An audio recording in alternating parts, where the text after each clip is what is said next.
तर आपली दिवा लागली संध्याकाळची दिवाबत्ती करायला. अगं तसं निघत नसतं ग, तूप आहे ती सांडल ती खाली तसं असतंय तुपाचं. ती खाली तूप आपण घरी केलेलं तूप आहे ती, मग त्यानंतर खाली थोडंफार राहतं ना.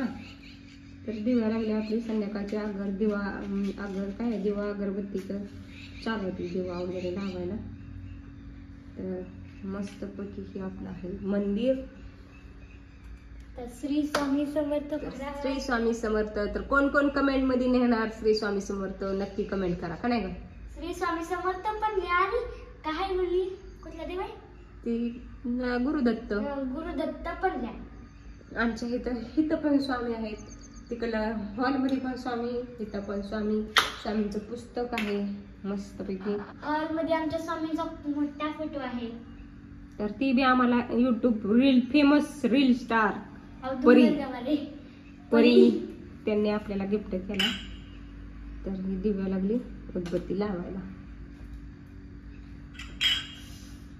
काय होते तर ती एका साईडला जाते, ती खाली पडू नये म्हणून आणले आपण ती, नाहीतर ती सगळं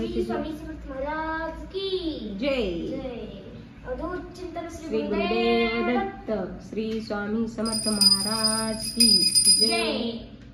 तर कोण कोण कमेंट मध्ये लिहिणार श्री स्वामी समर्थ आणि तेवढंच म्हणायचं अवधूत चिंतन श्री गुरुदेव दत्त. श्री स्वामी समर्थ आणि अवधूत चिंतन श्री गुरुदेव दत्त पण लिहा. तर आता झालं आपलं मस्तपैकी भाकरी बिकरी सगळं झालं ओके मध्ये. आणि गणेश आला जेवायला. आणि गणेशला काय द्यायचं जेवायला, काय द्यायचं तर काय केलंय असलं मकवान कारलं काय खावं. मकवाने कारलं मकाची भाकर केली मित्रांनो कसली छान छान. हो का मकवा नाही मकवा नाही म्हणते गाय मकवान खाय घालतीय. गाय खात असतात का. गाय खाते ती की मका. कधीतरी मकाची भाकर खायची असते छान लागते. दिव्या तुला आवडते काय मकाची भाकर. तू गाय आहे म्हणून तुला गाय आहे म्हणून तुला मकवान आवडते. मी गाय नाही ना, मी माणूस आहे माणूस. चला bye bye bye bye bye.